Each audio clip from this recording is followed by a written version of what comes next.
带着世间万民，向你这伪神宣战！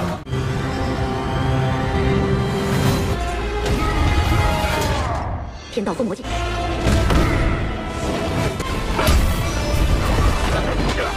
Halo teman-teman, kali ini admin akan menceritakan alur cerita Donghua terbaru yang berjudul Soul of Light. Kisah ini dimulai dengan menunjukkan bahwa dunia sangat luas dan ada banyak sekali makhluk misterius di luar sana. Dunia itu bisa disebut sebagai surga luar. Kemudian terlihat gerbang selatan surga yang berfungsi untuk menghadang invasi alien. 10 kaisar suci bersama-sama membuat fraksi Taishan untuk menjaganya atas nama mereka, dan mereka berpatroli untuk memantau dunia.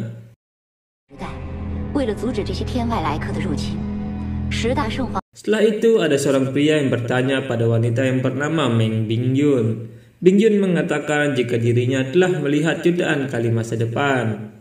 Meng Bingyun menjelaskan jika 12.000 tahun telah berlalu, saat ini dunia lama akan dihancurkan dan era baru akan segera dimulai. Pria itu berkata apakah dunia manusia yang dimaksud olehnya. Bingyun menjawab jika bintang primordial adalah milik mereka serta manusia pada akhirnya hanya akan menjadi manusia. Pria itu bernama Senji yang merupakan seorang dewa, dan Bingyun sendiri adalah seorang dewi yang merupakan adik dari dewa Senji. Dewa Senji kecewa mendengar hal itu karena seharusnya protagonis utama di masa depan adalah dirinya. Kemudian terlihat gerbang selatan yang sedang diserang oleh iblis raksasa, tapi rupanya ada perisai yang melindungi gerbang selatan.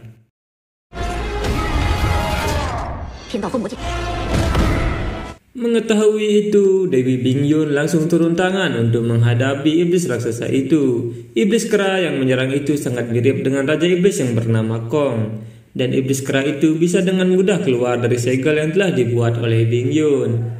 Melihat hal itu, Dewa Senji langsung bersiap untuk menghadapi iblis kera, sehingga saat itu juga terjadilah pertarungan di antara mereka. Ternyata iblis keras sangatlah kuat sehingga membuat Dewa Senji terpaksa harus bertarung dengan serius.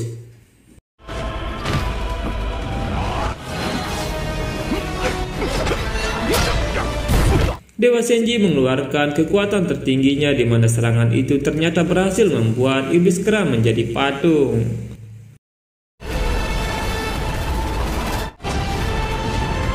Setelah itu, Dewi Bingyun menggunakan tongkat iblis kera untuk menopang istana surgawi. Saat itu, Dewa Senji bertanya apakah Bingyun telah yakin dengan keputusannya. Bingyun mengatakan untuk menyelamatkan dunia, jawabannya terletak di masa depan yang akan membimbing dirinya untuk melakukan itu. Tapi Senji mengetahui jika adiknya itu sedang berbohong.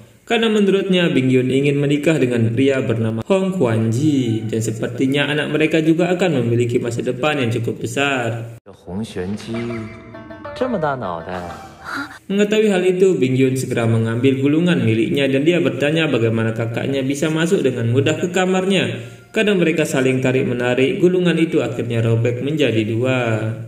Setelah itu, Senji terpaksa harus merelakan kepergian adiknya. Dia berjanji jika Hong Quanji menyakiti Bingyun, maka dia sendirilah yang akan membunuhnya. 10 tahun kemudian, terlihat rumah Adipati di kota Yujin, dan di sana rupanya mereka telah memiliki anak yang bernama Hong Yi. Hong Quanjin mengingatkan Bingyun jika waktu yang tersisa tinggal sedikit lagi, tapi Bingyun menjelaskan jika dirinya saat ini bukanlah seorang dewi. Hong Quanji berkata jika dirinya membutuhkan bantuan untuk mendapatkan B-Script of Cosmos, dan itu merupakan sebuah teknik untuk menguasai hukum ruang dan waktu. Skrip itu merupakan rahasia inti dan hanya kakaknya Senji yang bisa melihat keseluruhan gambar di dalamnya. Mengetahui hal itu, Hong Quanji berkata jika Dewa Senji tak pernah menyukai para manusia. Dia pun membujuk istrinya dan menjelaskan jika fraksi Taishan tak akan bergerak jika seperti ini. Tapi Bingyun mengingatkan jika jalan yang dipilih oleh suaminya mungkin saja adalah jalan yang salah. Mendengar jika ayah dan ibunya berdebat lagi, Hong Yi hanya bisa berdiam dan menurut Bingyun mungkin saja mereka berdua telah salah pilih. Saat itu Hong Yi bertanya mengapa hatinya malah sakit saat dia sedang berpikir. Ayahnya menjawab jika hal itu adalah sangat wajar. Di tempat lain tampak Tuan Putri bernama Chan Yinsa yang sedang marah dengan ayahnya yang bernama Kaisar Yang Pan.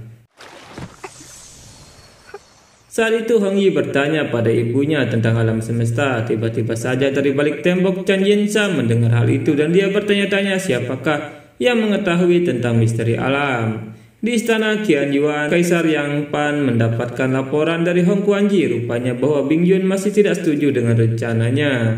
Dia mengatakan jika Dewa Senji, penjaga bintang primordial, dianggap sebagai Tuhan di mata manusia. Mereka berada di puncak tertinggi dan hanya menjadi pengawas untuk makhluk lainnya. Kaisar mengatakan kalau kakeknya yang bernama Kaisar Taizong telah melanggar praksi Taishang. Karena hal itulah dirinya dibantai oleh Dewa Senji. Begitu pula dengan ayahnya yang bernama Kaisar Gaozong.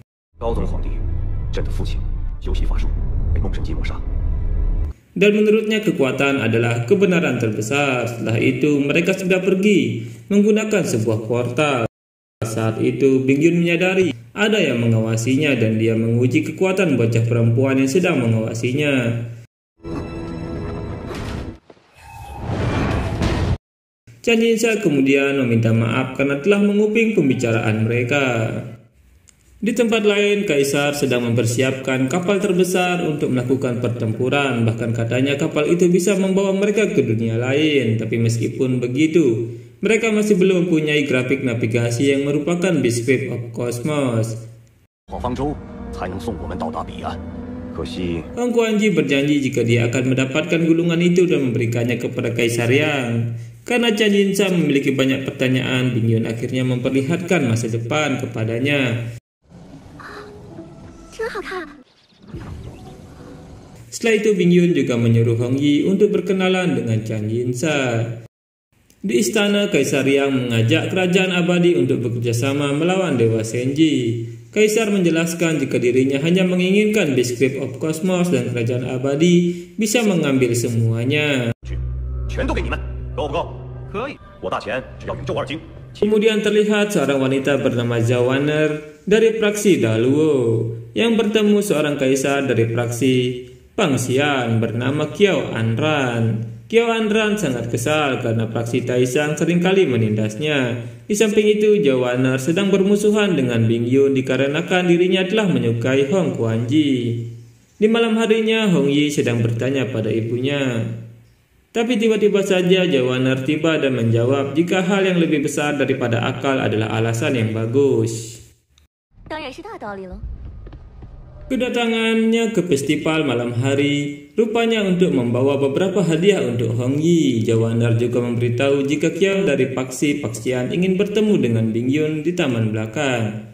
Tapi Hong Yi terlihat tidak mau diajak oleh Zhao Wan'er untuk melihat hadiahnya, sehingga dia memutuskan untuk segera pergi dari sana. Saat itu di istana terlihat Kaisar Yang Pan sedang membentuk sebuah formasi yang sangat besar dan dia mengatakan jika hari ini dirinya menyatakan perang kepada dewa palsu yaitu Dewa Senji.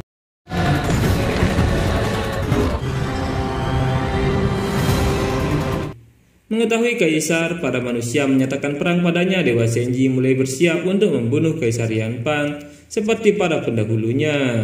Video pun berakhir dan pada episode akan datang terlihat Dewa Senji mengatakan bahwa dirinya berharap jika Kaisar belajar dari kesalahan sang ayah dan juga kakeknya. Setelah itu terjadi pertempuran yang cukup besar di antara mereka dan terlihat Hong Yi yang akan diselamatkan oleh ibunya yang telah berubah menjadi seorang dewi. Sekian video kali ini, kita bertemu lagi pada video berikutnya. Bye bye.